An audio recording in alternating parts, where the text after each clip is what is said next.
appointment process, both in person and on social media. Based on the situation, it would be appropriate to publicly disclose the process at our meeting for public record and for transparency's sake. I personally have not gone grocery shopping in the last month and a half without having someone come and ask me about the process. I've had people on social media ask me why I'm not appointing people to the board, what's wrong with our board, what's wrong with the DDA. I went to the Wisconsin State Bowling Tournament a few weeks ago, and there was about 25 people from Escanaba. I met one person for the first time. They found, when I said what my name was, they recognized my name, and the first question to me was, hey, what's going on with your DDA board? So I think it's appropriate to go through that. I did print off the process, so I'll just read, this is what's on the city's website. The mayor, with the city council's consensus, appoint board, commission, and committee members after reviewing notifications of interest from resident applications. Individuals interested in serving may pick up an application form at the city clerk's office, have a form mailed to them by the city clerk's office, or simply apply online. So I know in the past for me, the prospective board members that fill out these forms that I'm aware of typically are people either have come and talked to me about the board, maybe talked to other board members and come in and talked about the board to see if they were interested. So at that point in time, typically I'll have people that come in. I will supply them with the board application that they fill out and they turn into the city clerk's office, at which point, to Mark's earlier statement, it's out of my hands. I have no say in what goes on. If they don't come to me and I haven't provided them with that, I have no idea who's applying for the board. And I don't know if you want to fill in the rest or. The applications come to me, I pass them out to the other members of the council and ask for their comments. If I hear any comments, I talk to that council person and I determine if there is the consensus of the board for a particular applicant. And if so, and we have a vacancy, that person is appointed. It's not a mysterious process. One question has come to me consistently, so I'll throw it out, is this process, I guess, lacks transparency. Your conversation with the council on different candidates seems to be private. I don't know if that feedback, I'm assuming, gets back to the person. If they've been turned down, obviously if they're approved, they hear it as part of the council meetings in the appointment section. But, and I don't know if any of the other boards run into this. Patrick, are there people that get turned down for like the recreation board or any of the other boards? We have been struggling to find people willing to serve for a while. The discussion last fall, and it really was prompted by our planning department. Terms have expired, we've extended them for 1 year. We discussed with the council about just lifting the term limit cap that's on this. In a sense, what we did was informally allow people to continue to serve until they're replaced. And that's really what it comes down to. But have we ever turned down someone from the recreation board or any of the other boards? Yes. And if two people apply for one vacancy, somebody's gonna get turned down. And it's nothing, this is nothing unique to Escanaba at all. I was a township supervisor, a 20,000 population township. It laid with me to appoint people to committees with a concurrence of my board of trustees. That's just the way it is all over the state. So if someone's turned down, does the city, or do you send a letter saying that thank you for your interest? I try to give a phone call. What would be the grounds for, okay, so say two people didn't apply, say there's one position open, one person applied, that person gets denied. what disqualifies a volunteer from being accepted onto the board? I mean, do we have a, do you, I have not seen one, I've looked online, maybe you have access to something I don't. I mean, are you provided with a guideline? I mean, I would hope that you are, so you've got something, you know, so it's not just you, because unless we've got a city guideline on how to do this kind of stuff, it would look like it's just a matter of opinion. It is a matter of opinion. Okay. It has been.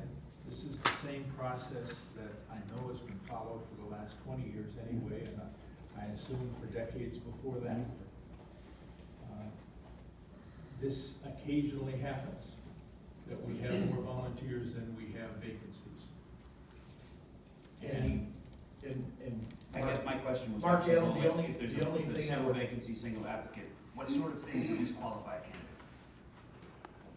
It's not a matter of being disqualified, no, I don't think, it's a matter of, it's the prerogative of the chief elected official to appoint. And the way But it if we're was- struggling to fill boards, as you said, and we've been extending people to keep the boards filled, and we have an open position, and someone applies, and we tell them no, what prompts us, what gives us that prerogative to say no?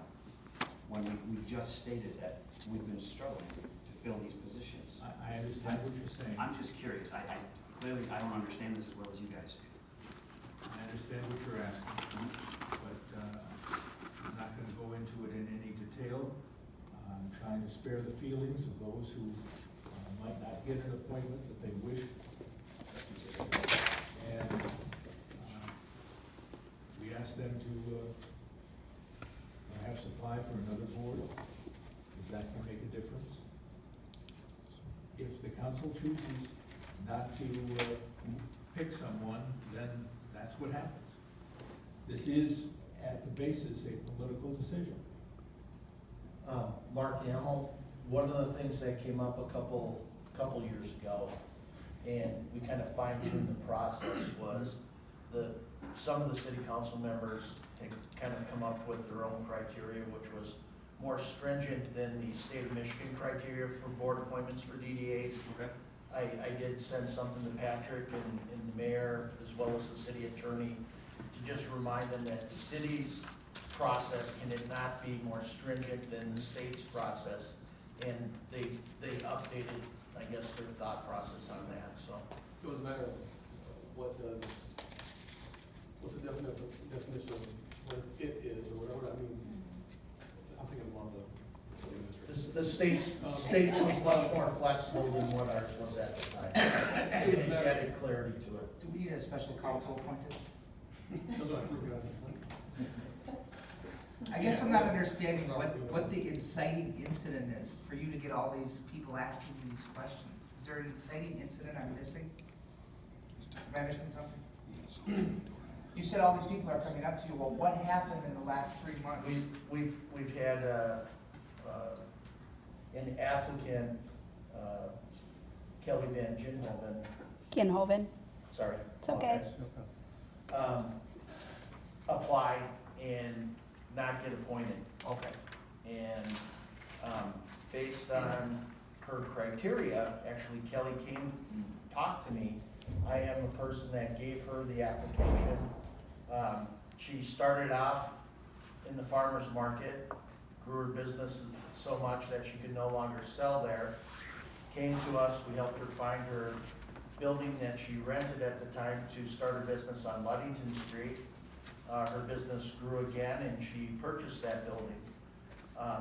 She was recognized for volunteering for many things, including the Radio Results Network, and then last fall she was also given the award by the Elks for Citizen of the Year. So based on that fact, I felt that she would be the poster child for the DDA, the story we try to tell. Unfortunately, I'm not sure what the issue is because it's out of my hands. I felt she'd be a great candidate. City council did not feel that way and she was not appointed. So there's been a lot on social media Okay. based on her support from the community. And many of her supporters have reached out to me wherever I am to ask me about it. Gotcha. it's so easy to get, I don't do Facebook except for the city Facebook here, I look at it occasionally, and I get every single post that gets posted, comes to my email, my phone, I need to get rid of that. But, it's so easy to get sucked into it, and people expect, they almost expect, like right now with the water rates discussion that's going on. I refuse to engage people on Facebook, I refuse to do public policy based on Facebook, you know, I ignore it, and you have I to don't- objectively and move forward, and that's it. I personally don't go on Facebook much anymore as well, besides family things. But, in this situation, Pat, it's business after hours, it's grocery shopping, it's anywhere I'm out and about, I'm getting a question. It's not that I'm looking to engage in that conversation, I'm getting engaged in the conversation pretty much wherever I am. That was the idea of at least bringing it public, so that way everyone understands what the process is, and it's certainly not a process driven by ed and go. Any other questions on that? Is that clarified? It's a real clear, it's a clear Pat, may I process, ask we a read it question? from the beginning, it's online, the process is there, it's very clear, concise, and it's not political, I mean, at some level, it's just very clear, it's a simple process. And for all the emotion to get wrapped up in it, it's just not necessary. Anyone, just for clarification, anyone in the audience that would like to make a comment, there's a section for general public comment that you'll have a few minutes to discuss after you identify who you are. All right, item